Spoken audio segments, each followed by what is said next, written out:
Welcome to the History of European Theatre podcast, and thanks for joining me on this journey through millennia of theatrical history. Episode 90, Creating a Profession, the Development of the Stage Player. Last time, I looked at the very earliest London playhouses, from those that were repurposed inns to the first purpose-built theatres.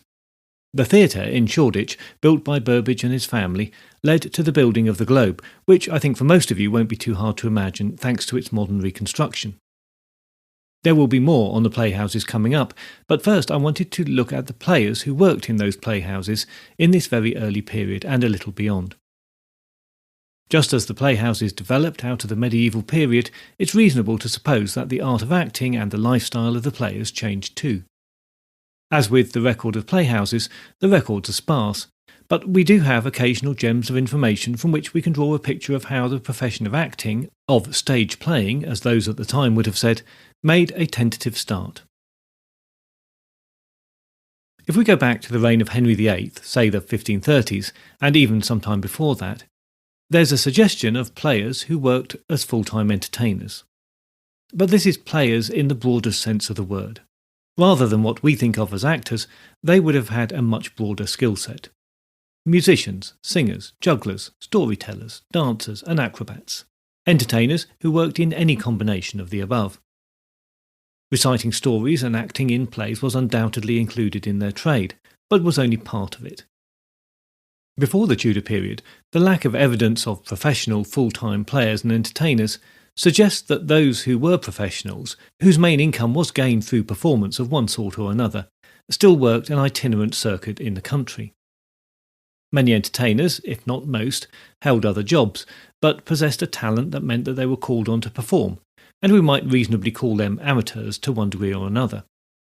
So the farm labourer who could dance, the tanner who could tell a good story, the baker who sang, that kind of thing. From London in particular, there is an almost complete lack of mention of entertainers from the early Tudor period.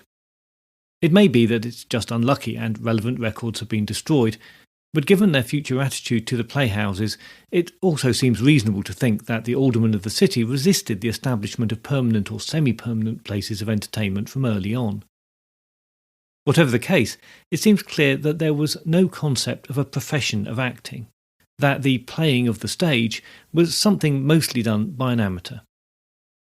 You'll have noticed in the last episode that the builders of the playhouses are also mentioned as having other professions before their role as creators of the playhouses or as actors. John Brain was a grocer and James Burbage was a carpenter who turned to acting. For the players who travelled in the most rural settings, we have few records that suggest a semi-itinerant lifestyle. The visiting of troupes to particular communities does have a suggestion of regularity about it, but not the sense that troupes were constantly on the move all year round. Travelling in the winter months was difficult, and the trade fairs and feast days that attracted crowds and therefore performers, with the exception of the Christmas period, were held in the spring and the summer months.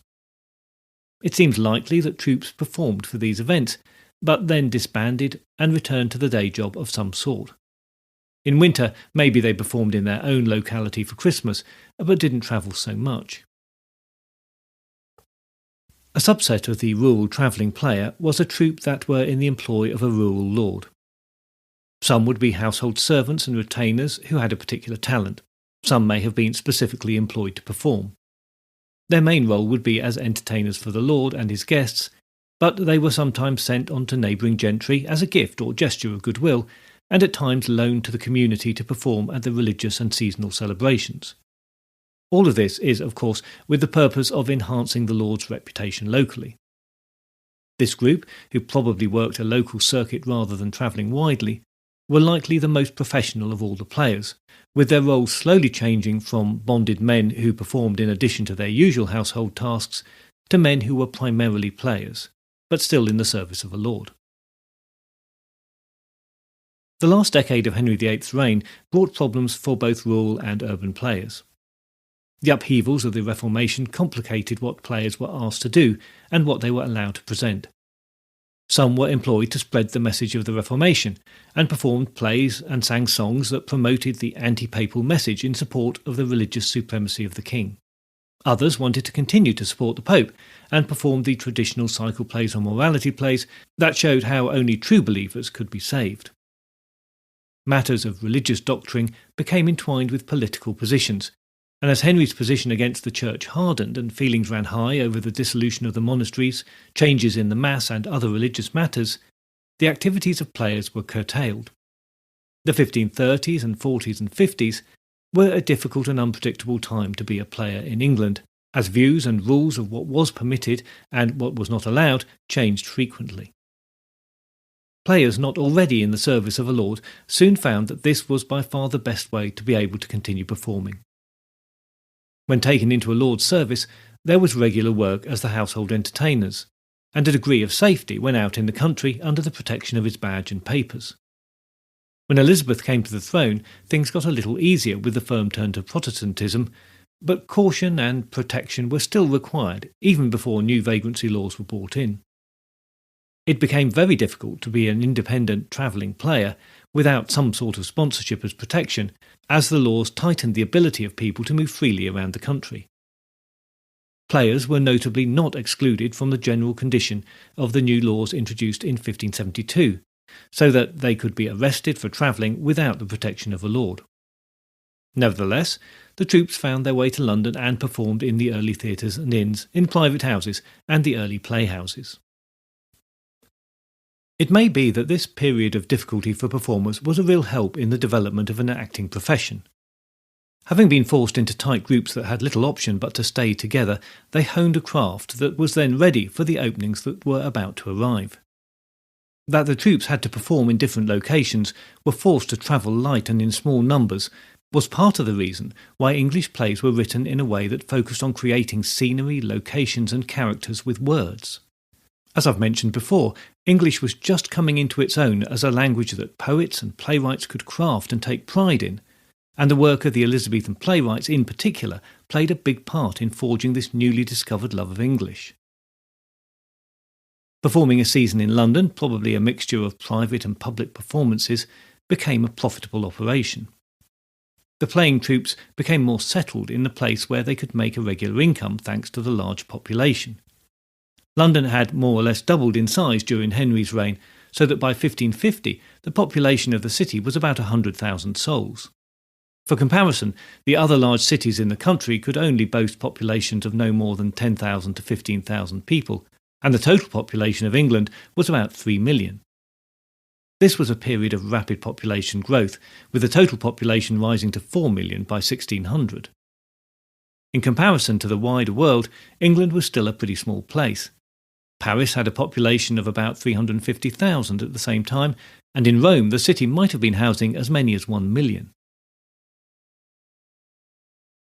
The rise of the London Playhouse and the London-based playing troupes really marks the beginning of the end for the amateur player as an important part of the story of English theatre. As the playhouses became established and the actor became recognised as a type of player, the amateur more or less disappears from the records, particularly in the urban setting. At the same time, theatre building is seen as something worthy of a businessman's attention. As we heard last time with the story of the construction of the theatre, there was at least the idea that there were profits to be made in the theatre, although, as you heard, the story of the litigations around the acquiring and maintaining of the theatre in Shoreditch would suggest that this was no easy ride. The exact makeup of the troupes at the earliest times is difficult to define. Certainly they were all men, with a boy or two to take the female roles. The number of players probably varied depending on the intentions and wealth of its sponsor, but troupes were probably of 4 players minimum and up to 6 or 8 players in total. Later we can see that the relationship becomes more commercial, with written agreements between the members of the troupe, some of whom became shareholders in the company. Additional players were sometimes recruited to temporarily expand the company. There were mergers and demergers, and a lengthening of the relationship between lord and player. Young men and boys were taken on as apprentices to be trained for the company, and eventually, in the ultimate show of confidence, actors constructed playhouses for their own use, becoming landlords as well as artists. The earliest troupe that we have some records for is the Earl of Leicester's men. The troupe was formed in 1559 from the members of the Earl's household, and we know that they performed both privately for him as travelling players and in London. With the 1572 legislation, players had to carry letters from their sponsor to ensure safe travel through the country. From that year, we have the letters that the Earl of Leicester's men carried with them. These not only confirm them as the Earl's liveried retainers, but also as his household servants. Now that status meant that they could enter the City of London without restriction, so they were in effect able to perform anywhere in the country under the general protection of the Earl. However, they would also have needed permission from local councillors in the towns or city boroughs where they were proposing to perform before they could stage a play. The same document confirms that actors did not expect any further financial support from the Earl, which implies that they had been maintained at his expense previously. But now, although still under his protection, they were operating as an independent professional company. It was this model that the subsequent troupes were to follow through to the Civil War period and the general closure of all theatres. In 1572, the Earl's men were a company of 5 players, and the same 5 are mentioned on a royal patent issued in May 1574, in the name of Queen Elizabeth. The patent permitted the actors to use, exercise and occupy the art and faculty of playing comedies, tragedies, interludes, stage plays and other suchlike, as well within our City of London, as also within the liberties and freedoms of any other cities, towns, boroughs, etc. whatsoever, throughout our realm of England. That gave the players much more freedom over where they could perform, as local objections could be overruled with this permit. But that didn't mean that they had total freedom. The plays had to be approved by central government, a role taken on by the Lord Chamberlain, a very senior member of Her Majesty's government. Another aspect of the legal restrictions on actors came with the English Sumptuary laws of 1574. These laws stated that citizens were prohibited from wearing any clothing which was above their social standing. As many of the plays were about kings and featured characters from the nobility and the aristocracy, and actors were near the lowest rung of society, there was clearly a problem here. Fortunately, perhaps because the Queen herself enjoyed the theatre, a get-out clause was written into the sumptuary laws. It said, "Note also that the meaning of this order is not to prohibit a servant from wearing any cognizance of his master, or henchmen, heralds, pursuivants at arms, runners at jousts, tourneys, or such martial feats, and such as wear apparel given to them by the Queen, and such as shall have licence from the Queen for the same."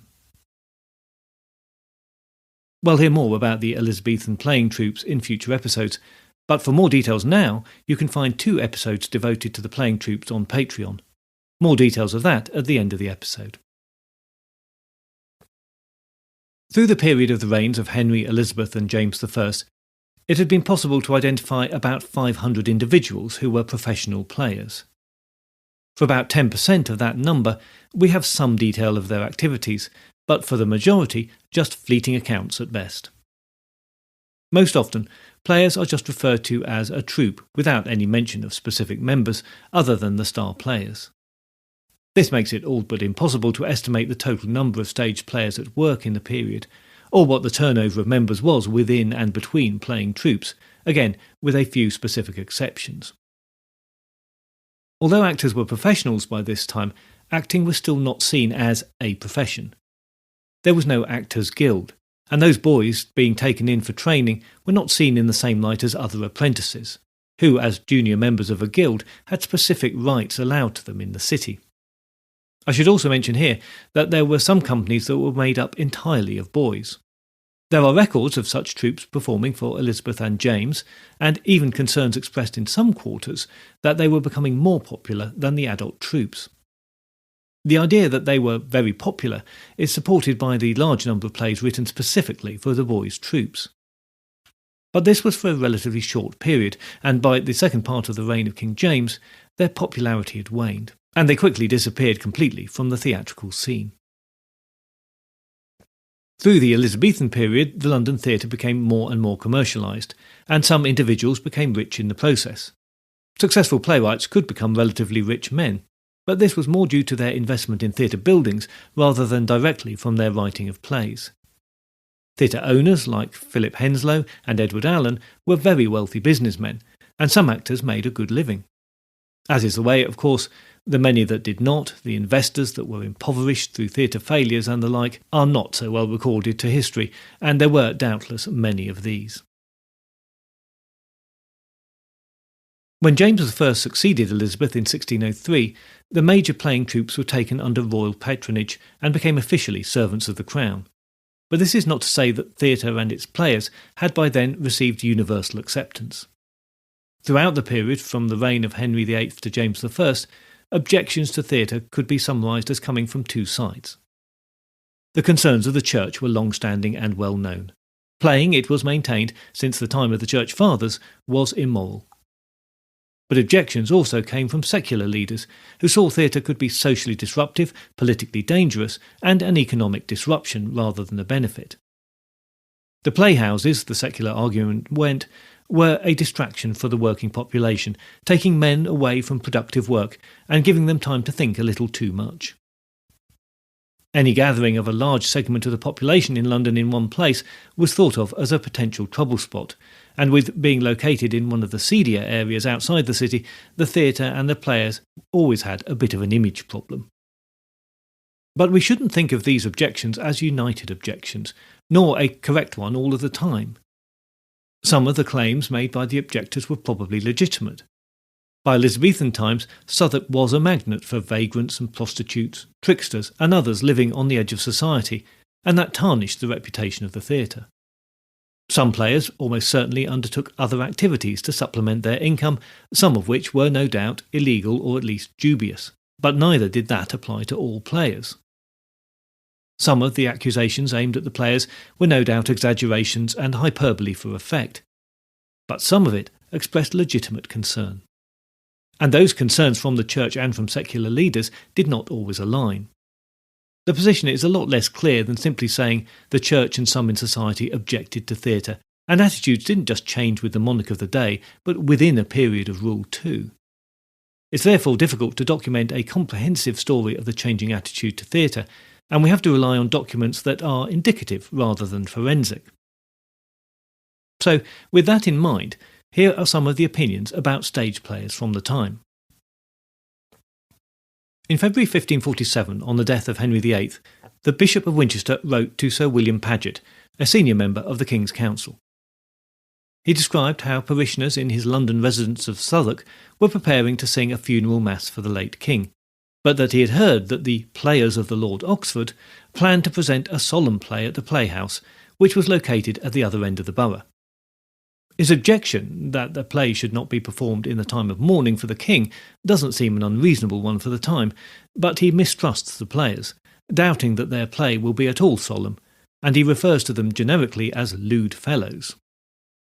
He's frustrated because, having approached the local justice of the peace for confirmation that the playhouse would be closed, he hath received neither yea nor nay.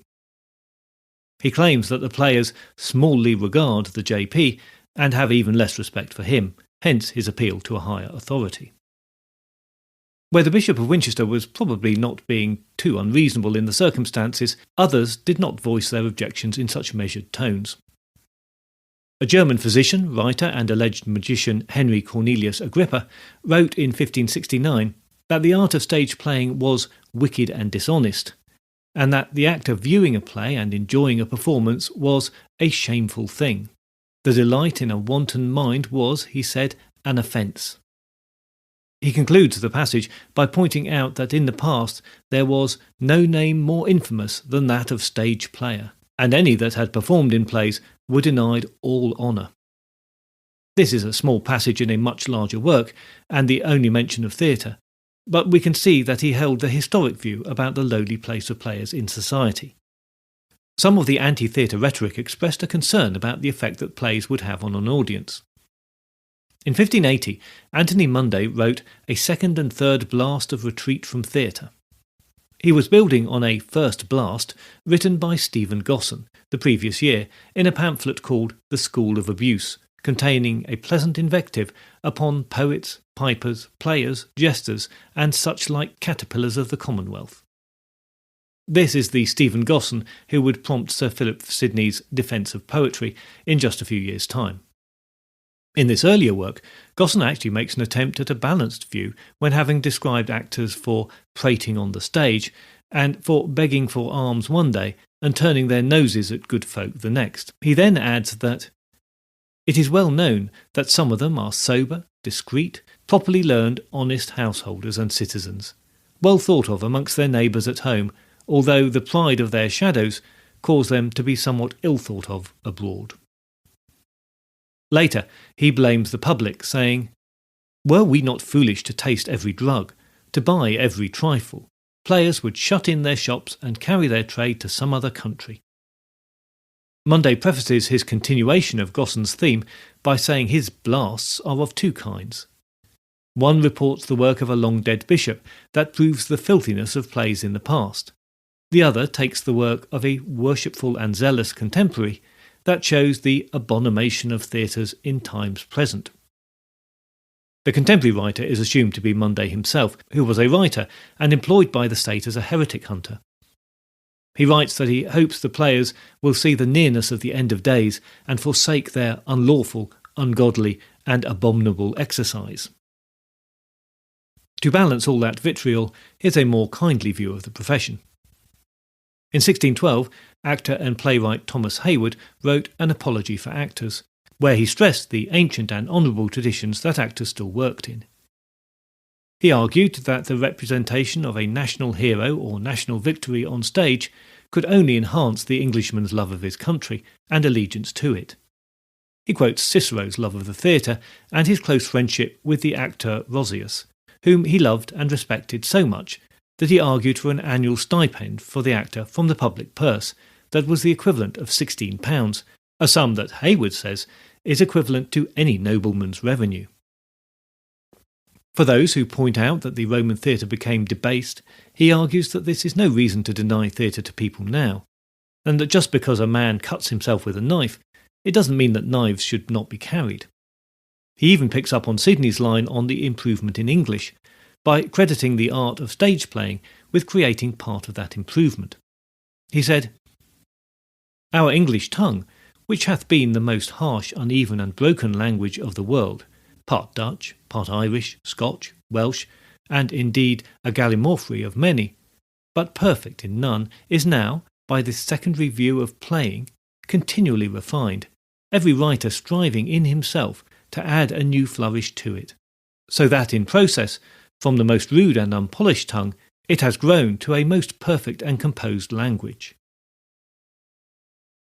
A gallimaufry means a confused jumble of things, and what a pity that that word has fallen out of use. This is an insider's view, of course, but seeing as balance wasn't really the concern of any of these writers, I think fair enough to include it here. In 1615, the 6th edition of Sir Thomas Overbury's New and Choice Characters of Several Authors was published. As an addition to this edition, a piece called The Character of an Excellent Player was included. It probably wasn't written by Sir Thomas and added as a defence of players following previous published attacks. There's a tradition that it was written by the playwright John Webster, but there seems to be little evidence for this. First, the actor's talents and skills are praised. For by a full and significant action of his body he charms our attention. Sit in a full theatre, and you will think you see so many lines drawn from the circumference of so many ears, whilst the actor is the centre. He then praises the vocal skills of actors, and then their ability to imitate the extremes of human nature, switching from a monarch to exile with skill and precision. They show us, he says, nature and history and humanity on the stage, and entertains the best leisure of our life. He concludes, "I observe of all men living, a worthy actor in one kind is the strongest motive of affection that can be. For when he dies, we cannot be persuaded any man can do his parts like him. Therefore the imitating characterist was extreme idle in calling them rogues. His muse, it seems, with all his loud invocation, could not be worked to light him a snuff to read the statute. For I would let his malicious ignorance understand that rogues are not to be employed as the main ornament of his Majesty's revels, but the itch of bestriding the press or getting up on this wooden pacolet hath defiled more innocent paper than ever did laxative physic. I value a worthy actor by the corruption of some few of his quality, as I would do gold in the ore. I should not mind the dross, but the purity of the metal. Whoever the author was, they both valued the best actors and forgave those with lesser talents. The age-old bemoaning of the critic is also clear. The wooden pacolet mentioned was a legendary horse that could transport its rider instantly to any location. Quite an obscure reference for us, I think, but even we can't miss the tart reference to criticism defiling paper like a doctor's laxative. Another appreciation of the art came from Richard Baker's Theatre Vindicated, written about 1634 but not published until after the restoration of the monarchy in 1662, nearly 20 years after Baker's death. He tries to get to the heart of the argument about playing, that imitation corrupts the imitator, which had been a persistent argument since Roman times. When an actor presents himself upon the stage, until he speaks, he is but a picture, and when he speaks, he is but a story. For as one once said well, that a judge is a speaking law, so we may say truly that a player is a speaking picture, or a history in person, and seeing we know no hurt by the picture, and cannot but commend history, why should plays be condemned, which are but the composition made of these two? A history is not condemned if, reading the life of Julian, we set down his cruelty against Christians, and his blasphemy against Christ. And if a historian may lawfully write it, may not we as lawfully read it? And if we may lawfully read it, may not a player as lawfully pronounce it? And what does a player else but only say that without book, which we may read within book? A player acts the part of Solomon, but is never the wiser for acting the part. Why should he be thought of as wicked for acting the part of Nero? An eloquent defence, and I like the idea of players as speaking pictures. But I have to confess that from the samples I've seen, it seems that criticism of players was much more common than defence. From the written record of the period, we can see players called the very dregs of men, as womanish, as sexual perverts, as immoral profiteers, as unwholesome weeds, and as painted sepulchres and double-dealing ambidexters. It's a fine catalogue of insults. The ire of some of these critics knew no bounds. This is from an anonymous pamphlet printed in 1615. As the whole company of heaven, angels, archangels, cherubim, seraphim, thrones, dominations, virtues, principalities, potestates, and all power whatsoever, yea, the devils themselves do tremble and quake at the naming of God and at his presence. And do those mockers and flouters of his majesty, those dissembling hypocrites, think to escape unpunished? Beware, therefore, you players, hypocrites, and like good combatists cast up your accounts beforehand. What will be your reward in the end? Abuse God no more, corrupt his people no longer with your drags, and intermingle not his blessed word with your profane vanities. Strong stuff. Likely, I think that this author was not seen regularly at the theatre. The vitriol expressed against players expressed in that extract was not uncommon, as the country moved towards a more puritanical and Calvinist form of Protestantism. But it might actually indicate that the players and the theatre were in fact becoming more accepted in society, as the popularity of playgoing in London and elsewhere had become well established. The argument goes that the firmer the place of the players in society became established, the louder and shriller the voices of protest became. At this distance, and with the limited evidence available, it's difficult to be precise, but we can say for sure that theatre-going was a popular pastime for those who didn't fear for their immortal souls by entering the playhouse, and the players could become liked, popular, and even exalted by their audience. The pinnacle of plays was reserved for the likes of Richard Burbage and Edward Allen, two actors who we will meet again soon. Regarded as the greatest of their day, they died rich men and lauded for their talents. By the time of his death, Allen had all but retired from the theatre, appearing only when the Queen demanded it. but Burbage played on the stage right up to his death in 1619, aged 52. He remained hugely popular despite many younger actors vying for his spot. It was said that the public grief at his death was so widespread that it overshadowed the official mourning period for Queen Anne, wife of James I, who had died 10 days before.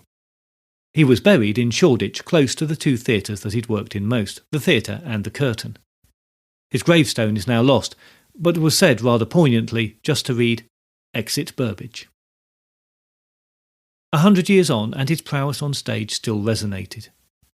A memorial was put up to remember Burbage and his brothers. An anonymous poet wrote a funeral elegy on the death of the famous actor Richard Burbage, who died on Sunday in Lent, 13th of March, 1619. It is a long elegy, but the most striking part reads, "He is gone, and with him what a world are dead which he reviewed, to be revived sown no more. Young Hamlet, old Hieronymo, kind Lear, the grieved more, and more beside that lived in him have now for ever died." Earlier scholarship looked at the success of the Elizabethan stage and put it down to the playwrights of genius putting out works of a unique calibre. Actors, the thinking went, could not fail to succeed given the material, but now a more nuanced development is suggested. The playwrights were often actors themselves and had learnt what worked on stage by practising the art in tough conditions. The actors needed the playwrights as much as the playwrights needed the actors.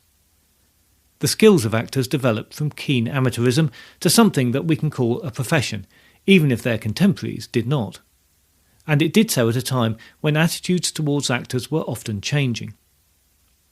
From early objections that saw actors as unseemly, even unnatural, in their willingness to inhabit the world of bad characters and utter their thoughts, there was a general move towards acceptance as the London playhouses drew large and regular crowds. But there were periods of repression and censorship that meant actors and theatre managers always had to have an eye for the changing religious and political mood of the day. Eventually, thanks to the continuing patronage of the aristocracy and the popularity of the public theatre, stage playing was accepted as something that benefited the public, but still there were objections. So there is a constant tussle between authorisation and prohibition, praise and scorn, admiration and condemnation. You have to feel for these players and everything that they put up with, but at the same time have nothing but admiration for what they were able to achieve.